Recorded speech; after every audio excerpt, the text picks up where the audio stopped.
Russia anti satellite వెపన్ని test fire చేసినట్టు USA యొక్క స్పేస్ కమాండ్ అంటే స్పేస్ ఇంటెలిజెన్స్ ఎవరైతే ఉన్నారో రష్యా సీక్రెట్గా యాంటీ శాటిలైట్ వెపన్ని టెస్ట్ ఫైర్ చేసిందని చెప్తున్నారు. దీన్ని ఏ శాట్ వెపన్ అంటారు. యాంటీ శాటిలైట్ వెపన్ అంటే ఎర్త్ మీరు ఇలా తీసుకుంటే ఆర్బిట్ ఉంటుంది మనకి. సో లో ఎర్త్ ఆర్బిట్ అనేది అప్రాక్సిమేట్గా 630 కిలోమీటర్స్ ఉంటుంది. 625 to 640 చూసుకోవచ్చు. 630 కిలోమీటర్ లో ఎర్త్ ఆర్బిట్ ఉంటుంది.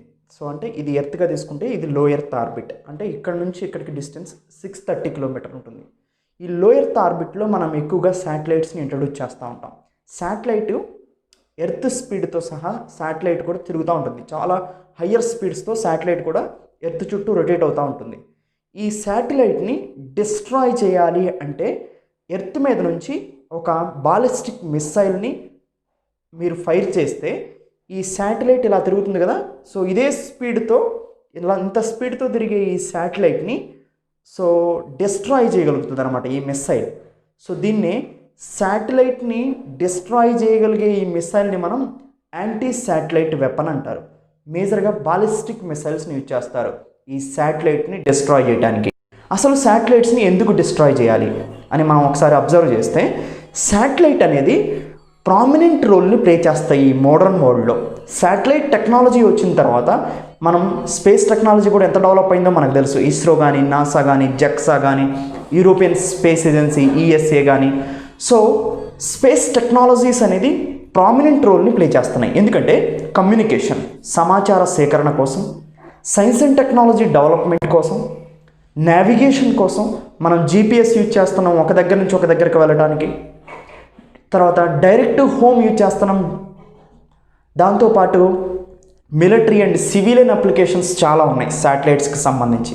అలాంటి శాటిలైట్స్ని డిస్ట్రాయ్ చేస్తే ఇది స్పేస్ వార్కి వెళ్తుంది. ఇంతవరకు ఏ కంట్రీ కూడా ఇంకో కంట్రీకి సంబంధించిన శాటిలైట్స్ని డిస్ట్రాయ్ చేయలేదు. తన ఓన్ శాటిలైట్స్ని ఆర్బిట్లోకి ఇంట్రడ్యూస్ చేసి తమ ఓన్ శాటిలైట్స్ మీదే ఈ టెస్టులు చేయడం జరిగింది. ఆ శాటిలైట్స్ని డిస్ట్రాయ్ చేయడం జరిగింది. అయితే ఈ శాటిలైట్స్ అనేది మోడర్న్ వరల్డ్లో ఇప్పుడు మనం 5G technology, internet, broadband connectivity, ఇప్పుడు నా వీడియోని మీరు చూస్తున్నప్పటికీ కూడా వీటన్నిటికీ కారణం ఏంటి? Communication technologies. ఈ కమ్యూనికేషన్ మొత్తం ఎలా డెవలప్ అవుతుంది? శాటిలైట్స్ ద్వారానే డెవలప్ అవుతుంది. శాటిలైట్ ఇలా ఎర్త్ చుట్టూ, లేమన్ టర్మ్స్లో చెప్తున్నాను, శాటిలైట్ ఇలా ఎర్త్ తిరుగుతున్నప్పుడు ఈ ఎర్త్ నుంచి ఇన్ఫర్మేషన్ మొత్తాన్ని శాటిలైట్ తీసుకొని లేదా ఎర్త్కి సంబంధించిన టోటల్ ఇన్ఫర్మేషన్ కానీ కమ్యూనికేషన్ కానీ ఈ శాటిలైట్ ఏం చేస్తుంది?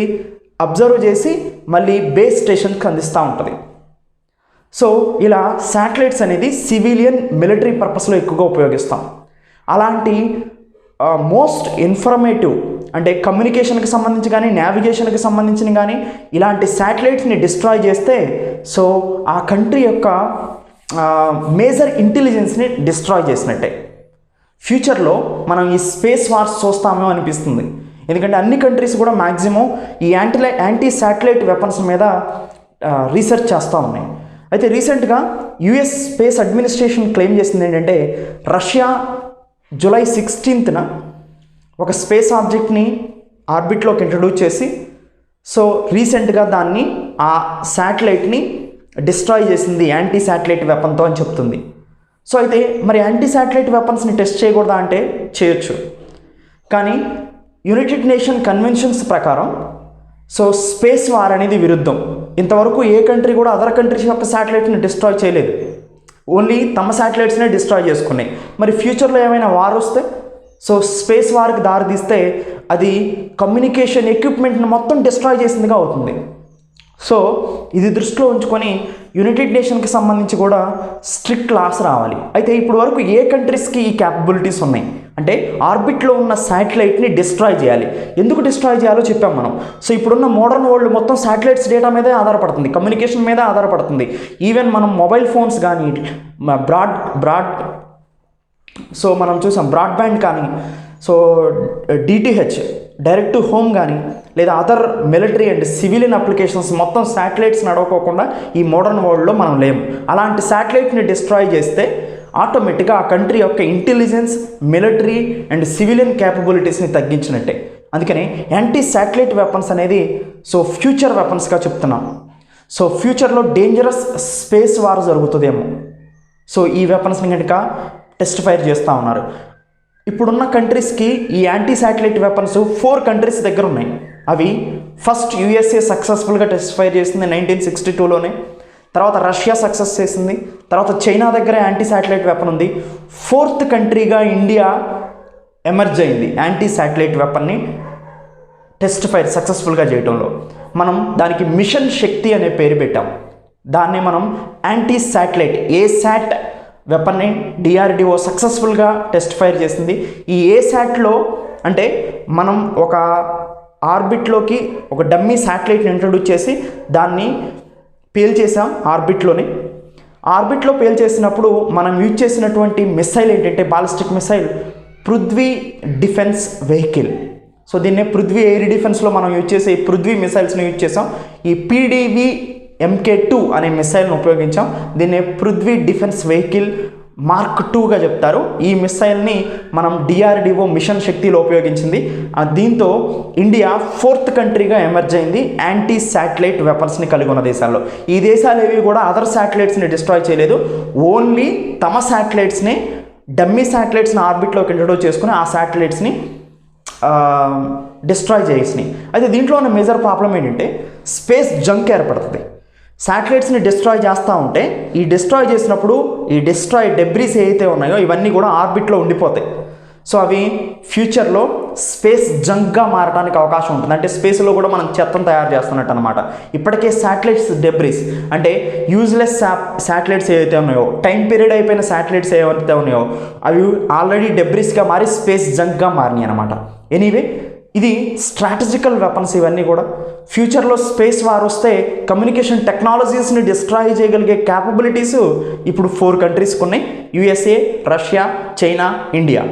సో ఇండియా టెస్ట్ ఫైర్ చేసినప్పుడు కూడా USA కూడా అబ్జెక్షన్ చెప్పింది. ఎందుకంటే ఇండియా కూడా ఎమర్జింగ్ పవర్ఫుల్ కంట్రీగా మారటం ఏ కంట్రీకి ఇష్టం ఉండదు, క్లోజ్ ఎలైసీకైనా కానీ. చైనా చెప్పనాల్సిన అవసరం లేదు. చైనా ఎప్పటి నుంచో డైరెక్ట్గానే ఇండియాని క్లెయిమ్ చేస్తుంది యాంటీ శాటిలైట్స్ని డెవలప్ చేస్తున్నారని. సో మరి వాళ్ళైతే చేశారు కదా, మనం చేయటంలో తప్పే ఉంది. కానీ మనం అదర్ శాటిలైట్స్ మీద యూజ్ చేయలేదు. ఏ కంట్రీ కూడా ఇంతవరకు అదర్ శాటిలైట్స్ని డిస్ట్రాయ్ చేయలేదు. ఫ్యూచర్లో మాత్రం స్పేస్ వార్స్ వచ్చి ఏ కంట్రీకి ఆ కంట్రీకి డైరెక్ట్గా ఫేస్ టు ఫేస్ వార్ వస్తే మాత్రం ఈ టెక్నాలజీస్ని యాంటీ శాటిలైట్ వెపన్ను ఉపయోగించే అవకాశం ఎక్కువగా కనిపిస్తుంది. సో ఫ్యూచర్ వార్స్ని మనం స్ట్రాటజికల్ వెపన్స్ని ఎక్కువగా ఉపయోగిస్తారు. దాంట్లో న్యూక్లియర్ వెపన్స్ ఉన్నాయి, బయో వెపన్స్ ఉన్నాయి, కెమికల్ వెపన్స్ ఉన్నాయి, ఈ శాటిలైట్ వెపన్స్ ఉన్నాయి ఇంటెలిజెన్స్ని దెబ్బతీయడానికి. సో ఇవన్నీ కూడా వ్యూహాత్మకమైనటువంటి ఆయుధాలు. వీటినే ఫ్యూచర్ వార్స్లో ఎక్కువగా ఉపయోగించే అవకాశం ఉంది. వీటిని ఉపయోగిస్తే World War III వచ్చినట్టే ఆటోమేటిక్గా. సో ఈ World War III వచ్చిందంటే ఇంకా World War IV రావడానికి ఈ ఎర్త్ మీద లైఫ్ అనేది ఉండదు మ్యాక్సిమం. సో ఈ యాంటీ శాటిలైట్ వెపన్స్ అనేది మోస్ట్ డేంజరస్. అయినప్పటికీ కూడా ఏ కంట్రీకి ఆ కంట్రీ ప్రొటెక్షన్ పాలసీ. సో అంటే ఈ జియో పొలిటికల్ సిచ్యువేషన్లో మనం డిఫెన్సివ్ ఆల్టర్నేటివ్స్ ఇవన్నీ కూడా అదర్ కంట్రీ మన మీద యాంటీ శాటిలైట్ వెపన్స్ని ఉపయోగించుకోకుండా మనం డెవలప్ చేసుకోవటం, అంతేగాని మనం అదర్ కంట్రీస్ మీద ఉపయోగిస్తామని కాదు. సో ఈ ఈక్వేషన్స్ని బ్యాలెన్స్ చేసుకుంటూనే యాంటీ శాటిలైట్ వెపన్స్ని కంట్రీస్ డెవలప్ చేస్తున్నాయి.